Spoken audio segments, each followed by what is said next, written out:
अस्सलाम वालेकुम एवरीवन। उम्मीद है कि आप लोग खैरियत से होंगे और ठीक-ठाक होंगे। मैं हूँ रेट्रो और आप देख रहे हैं रेट्रो रिएक्ट्स। तो आज भी हम एक हॉरर वीडियो के ऊपर जो है वो रिएक्ट करेंगे, लेकिन इस हॉरर वीडियो के बारे में ख़ास ये है कि ये जो स्टोरी पेश की गई है वो एक एक्चुअल डॉक्टर की तरफ से पेश की गई है और इसको हम सुनेंगे और कोशिश करेंगे इसके अंदर जो भी चीज़ें होंगी उसको डाइसेक्ट करने की कोशिश करेंगे हम। तो चलें देखते हैं और इस वीडियो का नाम है possessed patient by spooky haunted tales episode 73। तो इसको शुरू करते हैं बगैर किसी व- रुकावट के।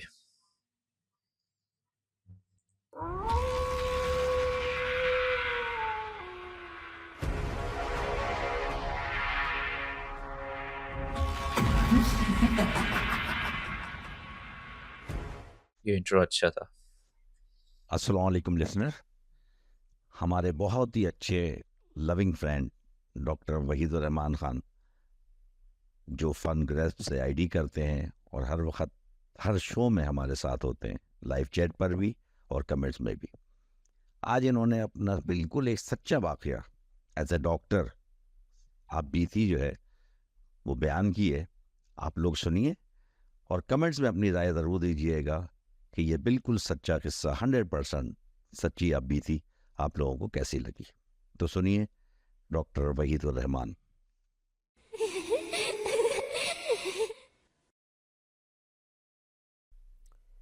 अस्सलाम वालेकुम।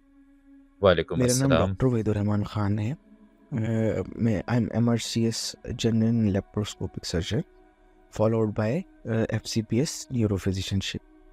अच्छा, स्पूकी हॉन्टेड टेल्स के तमाम नाजरीन को ये बताना ज़रूरी है कि मैंने प्रोफेशन का हवाला इसलिए दिया क्योंकि ये जो वाक़या आज मैं नरेट करने जा रहा हूँ, जो कि समझ लें आप बीती एक है, ये प्रोफेशनल परप्लेक्सिटीज़ का शाखसाना है, इसलिए मैंने थोड़ा सा हवाला दिया। आप एक तो ये इनकी क्वालिफिकेशंस के बारे में सुन लो और फिर साथ साथ इतनी गाढ़ी उर्दू बोली है कि ऑलमोस्ट मुझे भी समझ में नहीं आती, लेकिन अल्लाह का शुक्र है मैं समझ गया कि ये क्या कहना चाह रहे हैं। लेकिन खुशी हुई कि एक एक्चुअल डॉक्टर जो है वो अपने हवाले से एक स्टोरी पेश कर रहे हैं। आज से तकरीबन 5 या 6 साल कबल मैं मुल्तान में था, कि मेरा ताल्लुक़ मुल्तान से है। तो मेरा एक कज़न था, तो उसका बेस्ट फ्रेंड था। तो उसकी बहन तकरीबन 20 से 25 दिन से कुछ अजीब व गरीब फ़ेज़ से गुज़र रही। तो उन लोगों ने वहाँ पर निश्तर मेडिकल कॉलेज में, ज़ाहिर है बहुत अच्छे-अच्छे डॉक्टर्स होते हैं, फिर साइकोलॉजिस्ट, इवन साइकियाट्रिस्ट भी होते हैं। तो उनको दिखाया, उनको चेक कराया, तो कोई खातिर खा इज़ाफ़ा नहीं होता था। ऑब्वियसली वो सेडेटिंग पिल्स और इस तरह जैसे साइकियाट्री में होता है उस तरह करते थे, लेकिन कोई भी ना बहुत फ्रूटफुल उन्हें आउटकम नहीं मिल रहा था। ईईजी भी उसकी हुई थी। तो मेरा इत्तेफ़ाक से मुल्तान चक्कर लगा, तो मेरे कज़न ने कहा यार उसको देख लेते हैं। उस ज़माने में मैं एफसीपीएस न्यूरो फिजिशियन था, मतलब ऑनगोइंग हो रहा था। तो उसने मुझे कहा चलो यार उसको एक बार चेक कर लो या देख लो कर लो। मैंने कहा चलो एक बार देख लेते हैं, देखने में तो हर्ज नहीं। आगे किसी को रेफ़र करना हुआ या कोई भी ऐसा हुआ तो बंदा ईज़िली उसको रेफ़र कर सकता है। अलगर्ज़ हम लोग उसके घर रवाना हुए। मेरे जो अपना होते हैं कुछ थोड़े बहुत इक्विपमेंट्स, और जिस तरह आप स्टेथोस्कोप से लेके और कुछ आपके आजकल जो सेंसर्स होते हैं और डाइटिस्ट सेंसर्स जो होते हैं वो थोड़े लेके चेक करके चले गए। अच्छा, अब मुझे उसके पहले हम जब उनके घर पहुँचे तो उनके जो भाई थे उन्होंने मुझे थोड़ा-सा पहले ब्रीफ़ किया कि सर ये जो है सुर्ख़ रंग से इसको बहुत ज़्यादा मोहब्बत है। पच माज़रत के साथ ये जो इतनी भी चीज़ें बता रहे हैं यहाँ पर मेडिकली, तो हो सकता है लोग कंफ्यूज हो जाए। So just bear with it because ये एक डॉक्टर हैं तो ये अपने हिसाब से टर्मिनोलॉजीज़ वगैरह बताएँगे। तो माज़रत के साथ बार-बार पॉज़ करना पड़ रहा है, लेकिन समझाना ज़रूरी समझा मैंने। 25 दिन से इसकी ये हालत है, और अपने उँगलियाँ इसने दाँतों से जो है ना खून रिसता है, यानी इस हद तक दाँतों से उसको चीरती है, स्किन की उफ़! बहुत ज़्यादा ही अनकम्फ़र्टेबल फीलिंग दिलाती है ये चीज़। स्किन को इतना पायरस कर देती है डीप इनटू द बाइलियर्स कि उसके बाद खून निकलता है। और उसने शीशे पे अजीबो-गरीब सा कुछ लिखती है और बहुत ज़्यादा ना वहशी रवैया रखती है और सुर्ख रंग के बगैर उसका गुजारा नहीं। सुर्ख रंग और लिपस्टिक और बिंदिया और इस टाइप की चीज़ें।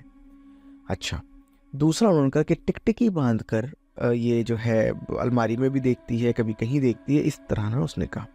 अब बीइंग मेडिकल एस्पिरेंट मेरा तो यही था कि भाई चलो मेडिकली कोई उसको साइकोलॉजिकल या होगा, लेकिन वही बात है, दुनिया हैरत क़दा है।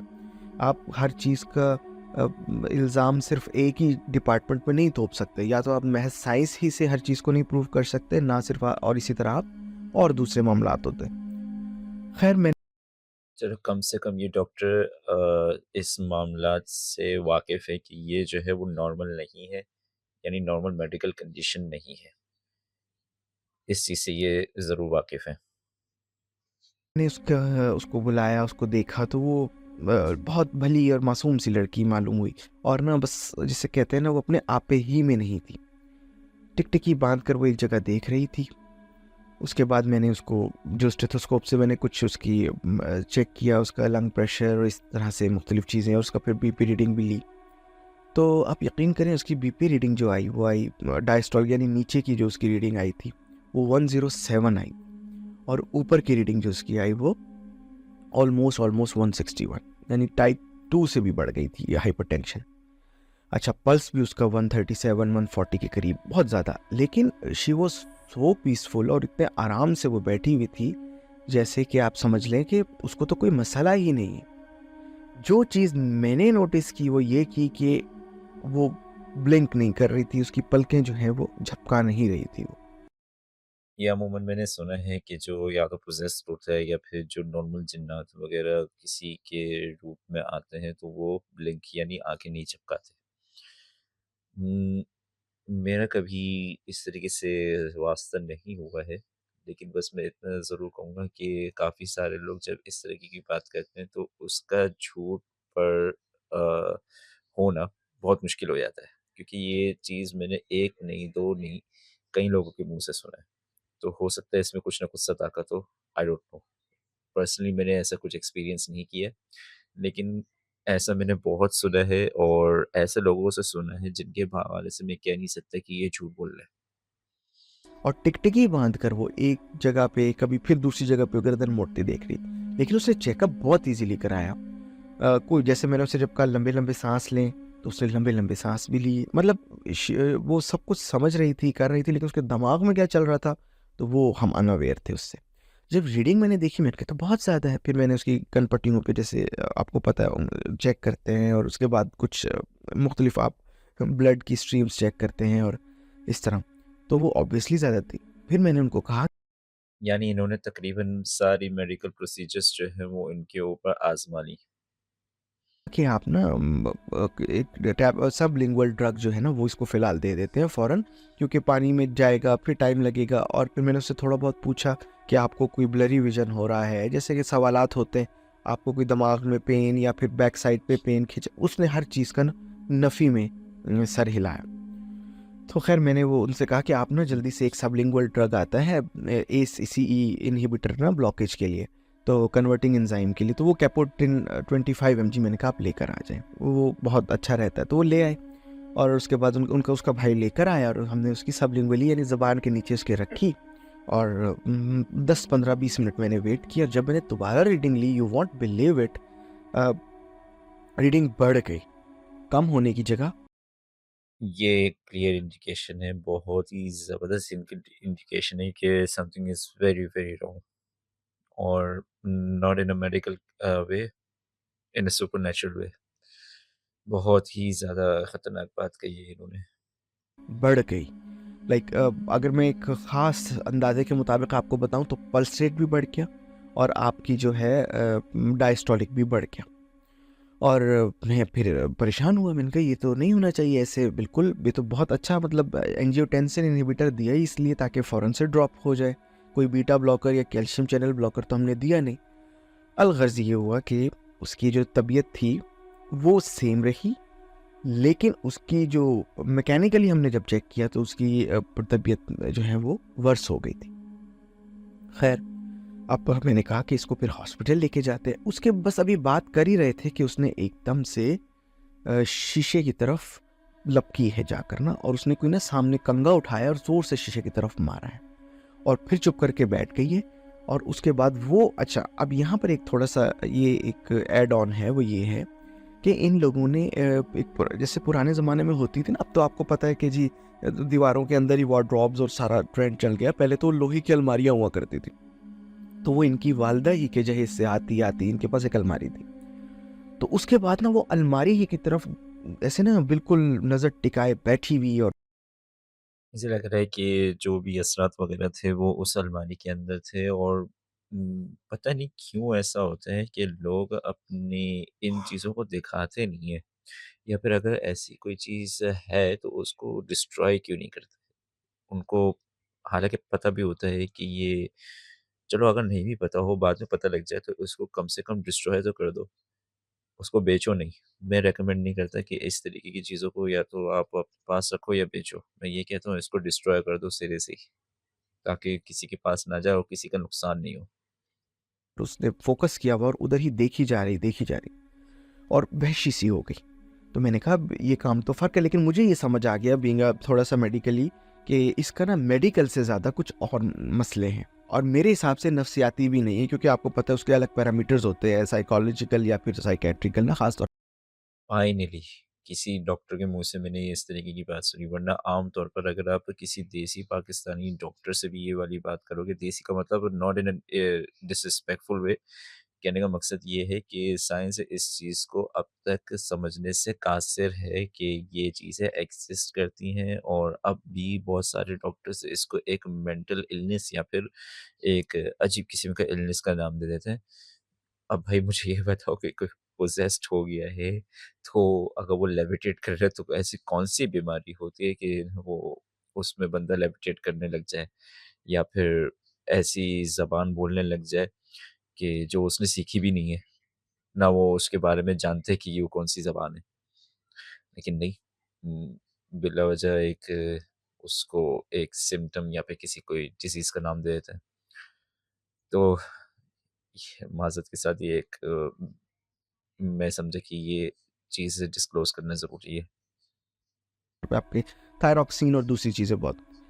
अलगर्ज़ ये कि उन्होंने कहा कि अच्छा, हम ना इसका ना एक मौलवी साहब हैं, वो अक्सर पढ़ते हैं तो फिर थोड़ी-सी बेहतर हो जाती है। वो जल्दी से गए, और जो अपनी इनकी कॉलोनी, यानी अब पता नहीं मुझे नाम लेना चाहिए कि नहीं, लेकिन ख़ैर बाबरा टाउन में जो है ना फ़ेज़ 1 में मस्जिद थी, तो वहाँ के इमाम को लेकर आए। अच्छा, इमाम साहब जब अंदर आए, मैं भी चूँकि मौजूद था, तो उन्होंने मुझसे भी मुसाफ़ा किया अच्छे से, फिर उस लड़की को देखा किया, तो ना वो उनको देखते ही चीखने लगी ना कि तुम जो भी कर ले, मैं जो हूँ इसको लेकर जाऊँगी, इस तरह ना बहुत बहुत ज़्यादा बहुत ही क्लियर साइंस हैं कि ये पोसेस्ड है। उसकी आवाज़ वैसी, यानी जितनी वो पुरसकून और सकूत से बैठी हुई लड़की चेकअप करा रही थी अपना, वो तो एकदम से एक वहशी मर्द की सी आवाज़ आने लग गई उसमें, जो कि चीर-फाड़ देगा सब कुछ। खैर, उन्होंने उसके बाद ना उसको पकड़ा और ना अपने भाई से उसके भाई से कहा, और मेड जो थी उससे कहा इसको पकड़ो, और कुछ पढ़ने लगे ना। आप यकीन करें, मैं अ, मतलब हम साइंस वाले अक्सर जो है बहुत ज़्यादा बह जाते हैं जी, जो हम आँखों से देखें वही यकीन करें या इस तरह। लेकिन आप यकीन करें कि मेरी आँखों के सामने वो उन्होंने, मौलवी साहब ने उसकी छोटी उँगली पकड़ी हुई थी और कुछ विर्द कर रहे थे। उसने वो उँगली छुड़ाई है, उनको धक्का नुमा थप्पड़ मारा है, जिससे कि वो पुश हुए पीछे। और मैं यकीन करने के लिए तैयार हूँ डॉक्टर साहब क्योंकि ये सारी चीज़ें एग्ज़िस्ट करती हैं और पहले हिस्ट्री में भी रिपीट हो चुकी हैं। वो लड़की उछल कर वो जो लोहे की अलमारी थी ना, उसके ऊपर कोने पे बैठ गई है। मेरे लिए तो जस्ट इमेजिन कि एक ह्यूमन बीइंग इतनी लंबी छलांग है कि वो अलमारी पे जाके बैठ गया है। इमेजिन करना ही मुश्किल हो रहा है क्योंकि ये ह्यूमनली पॉसिबल नहीं है कि इस तरीके से जंप लगाई जाए। अ, क्योंकि अलमारी अच्छी खासी बड़ी होती है और उसके ऊपर जो गैप होता है वो भी कोई इतना ज़्यादा नहीं होता आम तौर पे। चलो अगर हो भी तो अलमारी की हाइट इतनी होती है कि उसपे ह्यूमनली पॉसिबल नहीं है कि बंदा जो है वो इतनी लंबी जंप लगा सके। बहुत ज़्यादा it was intense iffy situation for me, और बहुत अनहिंज्ड सी पर्सनैलिटी उसके अंदर से आ गई कि जिसने तो मेरे बिल्कुल दिमाग और जिसे कहते हैं स्पाइन चिलिंग हो गया, मैं तो स्टन्ड हो गया। तो जंप तो ऊपर से नीचे हुआ करती है, उसने ऐसे किया जैसे किसी ने उसे ऊपर से खींच लिया और वो उधर। ओह! ये तो और भी ज़्यादा बिल्कुल अलग ही सिनेरियो है भाई। अगर मैं देखूँ तो शायद मैं भाग जाऊँ। और उसके बाद उसने बाल बिखरे हुए और एकदम से, और फिर उसने जो शुरू किया बोलना और चीखना और ये और फलां, तो वहाँ से फिर अंदाज़ा पता लगा कि जी ये हिंदू है। और ये जो अलमारी थी, ये तो इनकी पीछे से आ रही थी, तो इसके अंदर भी इनके कब से, जब से ये पुराने अंदरूनी शहर मुल्तान से आ रहे थे, तब से इसके अंदर कुछ था मसला, लेकिन कभी कोई बॉदर नहीं हुआ। लेकिन अब हाँ, यही जो मैंने अभी थोड़ी देर पहले कहा था कि पता नहीं क्यों लोग इस चीज़ को इग्नोर कर जाते हैं। देखो, कहना तो नहीं चाहिए, लेकिन मुझे पर्सनली इस चीज़ पे गुस्सा आता है कि अगर कोई चीज़ आपको क्लियर साइन दिखती है, उसको आप जानकर इग्नोर करते हो या फिर जानकर आप उसको कहते हो कि नहीं, ऐसा नहीं होता या इसके ज़रिए से नहीं हो सकता। भाई देखो, एक चीज़ के ऊपर अगर जादू कराई गई है या फिर किसी चीज़ का इसके ऊपर होल्ड है, तो या तो उसको दूर कर दो, दफ़न कर दो या फिर उसको जला दो या फिर डिस्ट्रॉय डिस्ट्रॉय कर दो किसी तरीके से। और डिस्ट्रॉय करने का मतलब ऐसे ही नहीं कि जाके उसको तबाह-बर्बाद कर दो, अल्लाह का नाम लेकर उसके ऊपर कुछ पढ़-वढ़ रख कर या फिर किसी आलिम दीन से मदद लेके इसको जो है वो डिस्ट्रॉय कर दो, दफ़ना दो या कुछ भी करो। कि ये चीज़ें जो है ना तो सिर्फ़ आपके नहीं है बल्कि आपके घरवालों की भी नुकसानदेह हो सकती हैं। उसने मतलब जो भी है वो बताया कि कुछ नजासत के कपड़े या कुछ भी ऐसा, वल्लाहु आलम, अब हर बात इस तरह नहीं बंदा खोल सकता, लेकिन ये कि कुछ नजासत ही थी, नजस कपड़ों की इस अलमारी में गए, और 20-25 दिन से वो जो चीज़ थी या जो भी था उसके ऊपर असर जो है बहुत गहरा हो गया, जो कि नहीं होना चाहिए था। और वो एक ही बार कहती थी कि इसने मेरे साथ गलत किया या जो भी किया, मैं इसकी जान लेके जाऊंगी ये। खैर मैं तो निकल आया अपने घर आ गया, उधर अपनी मुल्तान में अपने कज़न के साथ में अपने घर आ गया। लेकिन मेरा दिमाग जो है बहुत ज़्यादा वो हुआ, और फिर उसके बाद खैर दूसरे दिन मैंने इस्लामाबाद आना था, मैं इस्लामाबाद आ गया। लेकिन मेरे दिमाग में चूंकि वो बात थी, क्योंकि जो देखा वो, तो फिर 2-3 रातें मेरा दिमाग बड़ा वो हुआ कि यार ये कैसे और क्या, वाकई ये वाकयात हम जिनको अक्सर ऐसे ही उड़ा देते हैं कि इनकी कोई साइंटिफिक एक्सप्लेनेशन नहीं है, इनका कोई, they are not bounded to any laws और थीरीज और ये सब, लेकिन वाकई जिसने देखा उसने ही सहा। तो खैर मेरी फिर यानी कब्र का हाल मुर्दा ही जानता है। बात हुई उससे, अपने कज़न से मैं होता था, पूछता था उसके बारे में, तो अलगर वो कहते हैं कि ना 2-3 बड़े उलामा को दिखाया, तो उन्होंने कर देते थे, वक्ती आराम भी आ जाता था, लेकिन सुधार नहीं आता था। उन्होंने यही कहा कि आप इस अलमारी को फेंक दें। यानी मेरी वाली बात कही उन्होंने, किसी तरीके से इसको डिस्ट्रॉय कर दो, फेंक दो, जला दो, दफना दो, कुछ भी कर दो। वही वाली बात करी जो मैंने कहा था। उन्होंने कहा आप इस अलमारी को फेंक दीजिए और आप इसकी जगह घर भी शिफ्ट कर लीजिए अब। तो उन्होंने ऐसा ही किया, उन्होंने वाबड़ा टाउन ही छोड़ दिया, फेज़ ही छोड़ दिया, और वो उसकी जगह किसी और टाउन में शिफ्ट हुए और सब कुछ। लेकिन जो बात बहुत ज़्यादा हार्ट रेंचिंग है वो ये है कि 3 महीने के बाद खबर मिलती है कि वो जो लड़की थी, वो दूसरी अलमारी जो उस घर में होगी, कमरे में होगी, उसके अंदर मुर्दा पाई गई। किसी ने उसे बाहर आह! बहुत ही तकलीफ़देह मौत है।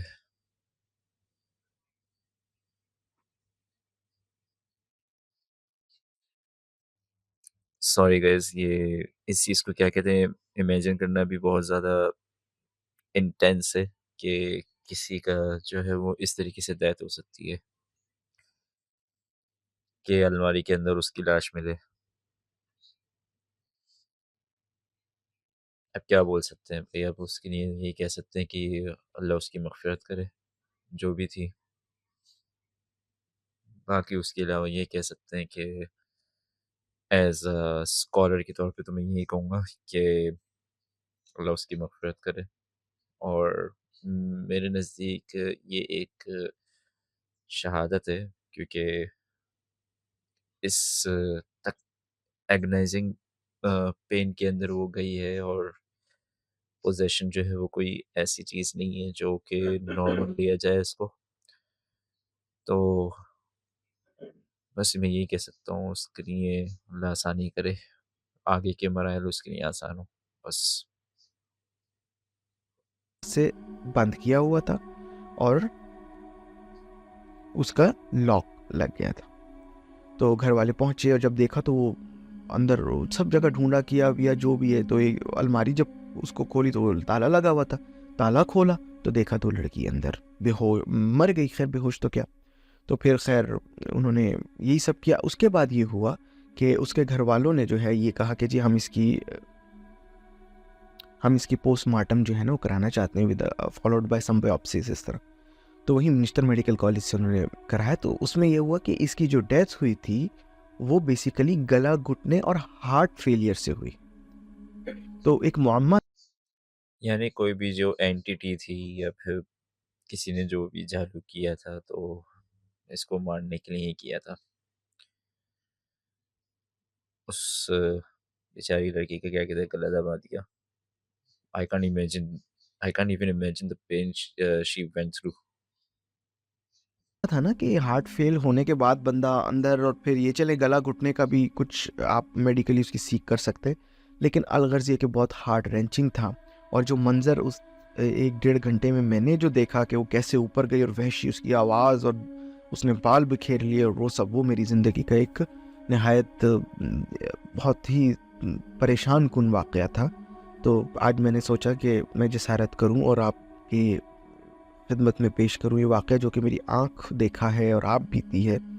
तो उम्मीद है कि आप लोगों को ये वाक़या अच्छा लगा होगा। बाकी मुमताज़ साहब, आमिर चिन्योटी और अनस के लिए ढेरों दुआएँ, और अल्लाह पाक आपके इस चैनल को मज़ीद तरक्की दे आमीन, और ये तरक्कियों की बुलंदियों को छुए। जज़ाकल्लाह। आमीन। अल्लाह हाफ़िज़। बस मैं क्या कह सकता हूँ?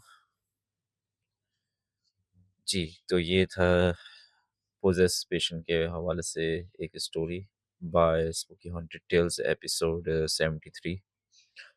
उम्मीद है कि आपको ये स्टोरी पसंद आई होगी, लेकिन अनफॉर्चुनेटली वो जो लड़की थी, बस उसके बारे में ये कह सकता हूँ एक अफ़सोसनाक बात है ये। बाकी अगर आपको ये वीडियो पसंद आया तो इसको ज़रूर लाइक कीजिए और हमारे और मेरे इस कोशिश को भी क्या कहते हैं आगे शेयर कीजिए और रेट्रो रिएक्ट्स को ज़रूर सब्सक्राइब कीजिए।